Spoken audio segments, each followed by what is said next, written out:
Hello, everybody, and welcome to episode 102 of the Productivity Academy Weekly Q&A. Today, there's actually sound, so I'm doing a little bit of a redo since last week had some user errors, it turns out, and there wasn't any sound. So today, we're going to be covering a little bit of the stuff that I talked about last week, but nobody was able to hear, and that is how I'm using Notion to kind of curate and organize the things that I want to learn, and I'm going to go more into that about getting recommendations from people, the books I've seen, videos I need to watch later, personal stuff, professional development, all of that, and kind of incorporating some different ideas there from people like Tiago Forte and Catherine Jones. So excited to share that again, and also going to answer a question about staying focused and dealing with technology. So before we dive into that, real quick, if you're watching live from either the Facebook page or the group, that's great. You can ask a question, and if I catch it in time, we'll definitely answer it, or we can cover it next time. And if you're not watching live, if you're catching the replay on YouTube, that's also great. You can stay up to date by clicking on the subscribe button below. Also, if you're watching on YouTube, you can look into the description if you expand it, and there are timestamps. So if you want to get to a specific section, you can go in and do that. Also, a link to come join us in the productivity group. In Facebook, it's free. You do have to answer some tough questions about productivity. No, just kidding. But there are a couple questions to make sure you want to be in a group about productivity, time management, automation, all that sort of good stuff. So let's get into it. So a little bit of background on what I call my learning list. It started out as a list I kept in Todoist, and this was just basically a book list of books I wanted to go through. And then I realized, from time to time there's other stuff. Somebody recommends a YouTube video or documentary that I want to watch, but I don't have time to do it right now. So I would write it in there, and then I thought, this would be good if I remembered who it came from, because it may be months before I get to this or it's applicable. So I started writing in, I would write it in Todoist and had a little project for it, and then I would just put like a dash and whoever's name recommended it, or maybe where the major source was. And that works pretty well, but as I'm starting to transition a lot of things into Notion, I realized, there's other things that are important to me, and this kind of has to do with the focus finder too. If you've never seen that before, I use that to organize projects and, along terms of like, what's the short-term ROI, long-term ROI, and my personal excitement, and then to spit out a number based on that, so I can quickly kind of organize projects when you're unsure of what to be working on. This is kind of the same idea, but what I do is rank it a little bit differently, and I'm going to share my screen here in a minute and show that. And then there's two concepts that go into this. One is making it simple, doing as little as possible up front, along the lines of Tiago Forte's idea of progressive summarization, which you can do a quick search for that and find out more about that if you want. But the general idea just being, hey, don't invest all this time up front into spending 30 minutes on writing down why this recommendation is important and categorizing it and doing all that. You want to get it there as quickly as possible. But then later on, maybe if you come back to it, then you need to add to it, right? Like your notes, if it's a book. Maybe just a quick blurb on, quick summary if it's a video, something like that. So that then if you ever come back again and need to reference it, you can very quickly remember, okay, this is the gist, this was the really important parts. And then over time, you're just adding to it. He has some great ideas on how to do this in different ways, but that's the basic idea. And then I really liked this idea of keeping track of this stuff long term.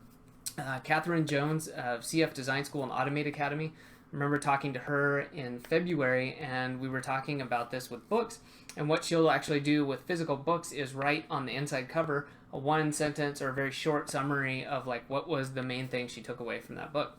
I really like that. I just realized, I don't do most of my reading or learning in a book. And so it's like, I still read a ton of physical books, but there's videos, there's articles I collect, there's Kindle books, stuff like that. So I needed something a little bit more digital oriented. So let's switch over to that and go through that. So it's here in Notion, and just going to stick with this and go through it. And we've got over here a name column. Oh, and this is just a table, a full table that you can make it occupy an entire page if you want to. And that's what I've done here. Learning list, nice little hat. And then the name, whatever it is, if it's a book, of course, I'll do that. I'll include the link. I include who it's referred by. And then this believability of referrer is something I took away from reading Principles by Ray Dalio, which is probably one of my favorite books this year. Just saying, on this topic, how believable do I find this person? Because you want to be, of course, paying attention to people who are highly believable. I don't want to be listening or finding out about how to make YouTube videos from someone who's never made a YouTube video before, for example. And so ranking it a little bit this way, generally, I would think that most believability is going to be high, but this just gets you to focus on, oh, that's right, I'm glad I got this recommendation, but how much do I believe that this person is an expert on that subject? All right, and then over here we have notes. I do this myself just as a very quick rough and ready, so I could either sort it or just look and say, okay, right, a topic, habits, clearly that's productivity, if I can't tell immediately from the title. And then I rank it from 1 to 10, 1 being low, 10 being high, on what's my enthusiasm. I find that that's really important to me because it doesn't, unless it's very brief or a very short book, if I'm not excited about it, I'm probably not going to finish it. And I think that that's important to have. And that could change over time. So this is definitely the most variable column. But maybe if I want to look for a video to watch or I've got some time, I would sort it by this so that I pick something I know I'm definitely interested in. And then, of course, we have over here, is it completed? So I can keep track of things that are done. And then any files. Maybe it's a PDF, or if I need to upload some notes or anything like that, I can do that there. And over time, I'm sure I'm going to add to this. I'd like to have kind of a centralized repository, too, of maybe any notes or video summaries, things like that I do. The really cool part with this, with Notion, is that you can filter and sort. So, for example, I've got it sorted by believability in descending order, meaning that the most believable gets moved to the top. And then my enthusiasm, same thing. So that's why you're seeing really high believability and enthusiasm up here. Then as we scroll down, you can see it dropping down a little bit. And of course, you can only have it sorted completely by 1. That's why you're seeing this a little out of order, because the last thing I did was the believability. Anyways, there's a lot in here I need to still categorize. I just started moving it over and then adding to it, and it's definitely a work in progress. But wanted to share that. I think that this is a really handy way. Another one of those ways, too, to keep track of important things, but just spend a little bit of time so that you can have it organized and ready to go, and you can go back and very quickly dive into that. So hope that helps. I think that that's a really neat use of Notion. Not complex by any means. It takes, just to get started, that would take you literally 2 or 3 minutes. And I find that that's really helped me out a lot. So if you ever have any questions about how I set that up or how I use it, please let me know. And I'm going to grab some water before we talk about this. Next question.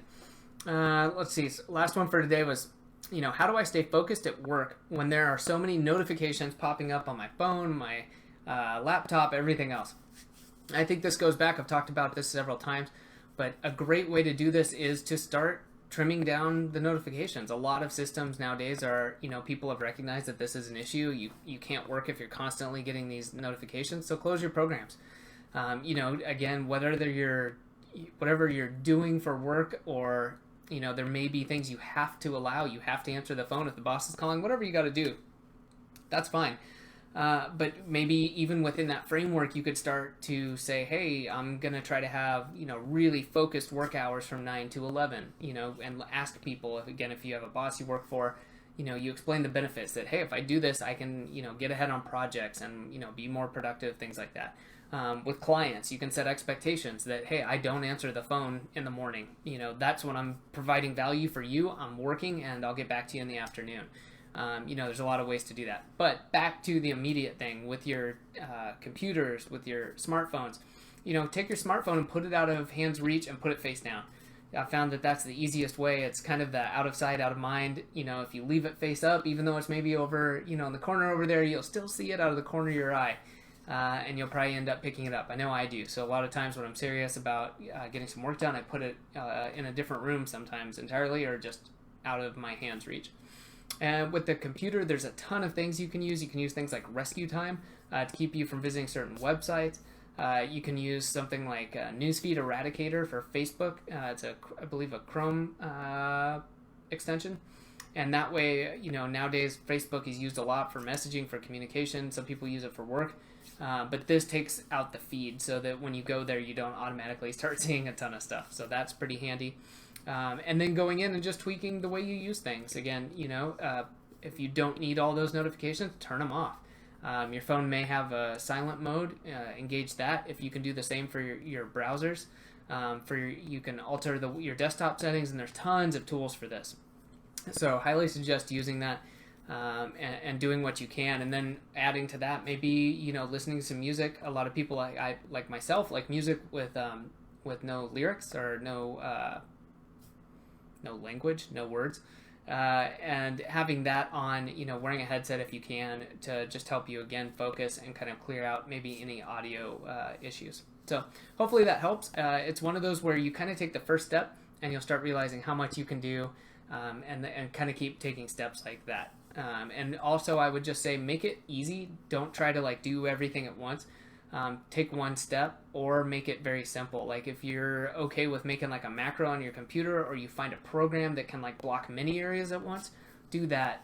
It's really it's good. It's like any habit. You want to start and do something that you can follow through with, instead of saying, all right, every time I'm working, I'm gonna put my phone in the other room. I'm gonna turn off all the sounds. I'm gonna do this. Don't give yourself 10 steps to do. Try to make it easy, so that you see the benefits and you can follow through with that. So again, hope that helps. If you have any questions about that, just leave a comment. I think that's going to do it for this week. Hopefully the sound actually comes through and everyone can hear. But that is it. I'm looking forward to seeing everyone next week for episode... Oh, I take that back. It'll be 2 weeks. Next week would be Thanksgiving. I am going to have fun. We are going camping for Thanksgiving. So this is my first camping trip over Thanksgiving. Looking forward to that. And then I'll be back the following week. So everyone, hope you have a great Thanksgiving wherever you're located, good holidays, or at least just a good week or two.